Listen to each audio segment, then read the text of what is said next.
Hare Krishna, welcome back to our channel. ಹಿಂದಿನ ಸಂಚಿಕೆಯಲ್ಲಿ ಬೆಂಗಳೂರಿನ ಹಲಸೂರಿನ ಸಮೀಪ ಇರುವ ಸೋಮೇಶ್ವರ ದೇವಸ್ಥಾನಕ್ಕೆ ಭೇಟಿ ನೀಡಿ ಅಲ್ಲಿನ ಸ್ಥಳದ ಸಾಕಷ್ಟು ಮಾಹಿತಿಯನ್ನು ತಿಳ್ಕೊಂಡು ದೇವರ ದರ್ಶನ ಪಡ್ಕೊಂಡು ಬಂದಿದ್ದೆವು. ಇಂದಿನ ಈ ವಿಡಿಯೋದಲ್ಲಿ ಇನ್ನೊಂದು ಪವಿತ್ರವಾದ ಸ್ಥಳವನ್ನು ಭೇಟಿ ನೀಡಿ ಅಲ್ಲಿನ ವಿಶೇಷತೆ ಹಾಗೂ ಆ ಕ್ಷೇತ್ರದ ಸಂಪೂರ್ಣ ಮಾಹಿತಿಯನ್ನು ತಿಳ್ಕೊಂಬರೋಣ. ವಸುದೇವ ಸುತಂ ದೇವಂ ಕಂಸಚಾಣೂರ ಮರ್ದನಂ ದೇವಕೀ ಪರಮಾನಂದಂ ಕೃಷ್ಣಂ ವಂದೇ ಜಗದ್ಗುರುಂ. ಇಂದ್ರನ ಕೋಪದಿಂದ ಧಾರಾಕಾರ ಮಳೆ ಮತ್ತು ಪ್ರವಾಹದಿಂದ ಗೋಪಾಲಕರನ್ನು ರಕ್ಷಿಸಲು ಶ್ರೀಕೃಷ್ಣನು ಗೋವರ್ಧನ ಬೆಟ್ಟವನ್ನು ತನ್ನ ಕಿರುಬೆರಳಿನ ಮೇಲೆ ಎತ್ತಿದ್ದ. ಹಾಗಾಗಿ ಪರ್ವತವನ್ನು ಶ್ರೀಕೃಷ್ಣ ಗೋವರ್ಧನ ರೂಪದ ಅವತಾರವೆಂದು ಶ್ರೀಮದ್ ಭಾಗವತದ 10ನೇ ಸ್ಕಂದದ 25ನೇ ಅಧ್ಯಾಯದಲ್ಲಿ ಉಲ್ಲೇಖವಿದೆ. ಬಸವನಗುಡಿಯ ಪ್ರಸಿದ್ಧ ನಂದಿ ದೇವಾಲಯದಿಂದ ಕೇವಲ 300 ಮೀಟರ್ ದೂರದಲ್ಲಿರುವ ಈ ಗೋವರ್ಧನ ಕ್ಷೇತ್ರವು ಬೆಂಗಳೂರಿನ ವಿಶಿಷ್ಟ ದೇವಾಲಯಗಳಲ್ಲಿ ಒಂದಾಗಿದೆ. ಉಡುಪಿ ಪುತ್ತಿಗೆ ಮಠದ ಶಾಖೆಯಾಗಿರುವ ಈ ದೇವಾಲಯವು ಪ್ರಾಚೀನ ಗುಹಾ ದೇವಾಲಯದಂತೆ ಕಾಣುವ ಈ ಗೋವರ್ಧನ ಬೆಟ್ಟವನ್ನು ಕೃತಕ ಬಂಡೆಯಿಂದ ನಿರ್ಮಿಸಲಾಗಿದೆ.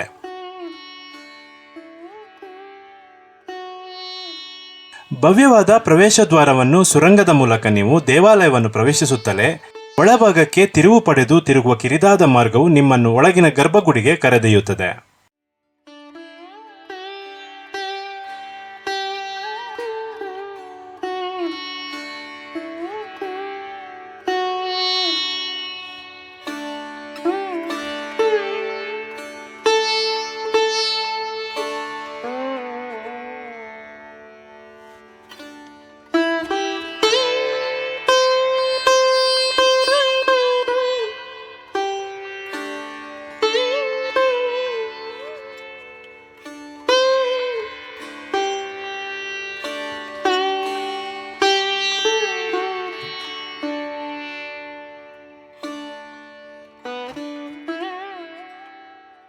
ಗುಹಾ ದೇವಾಲಯದ ಮಧ್ಯಭಾಗದಲ್ಲಿ ತಲುಪಿದ ಕೂಡಲೇ 7 ವರ್ಷದ ಮುದ್ದು ಕೃಷ್ಣನು ಗೋವರ್ಧನ ಬೆಟ್ಟವನ್ನು ಬೆರಳಿನಲ್ಲಿ ಹಿಡಿದಿರೋದನ್ನು ಕಾಣಬಹುದಾಗಿದೆ.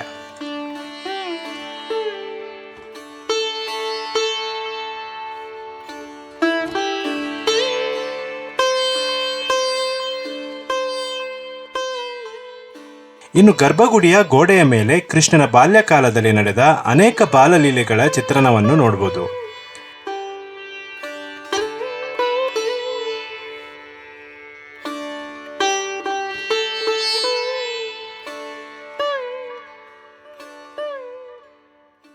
ಇನ್ನು ಕೃಷ್ಣನ ದರ್ಶನ ಪಡೆದು ಹೊರಗಡೆ ಬರುವಾಗ ಗೋಶಾಲೆಯನ್ನು ಕೂಡ ನೋಡಬಹುದಾಗಿದೆ.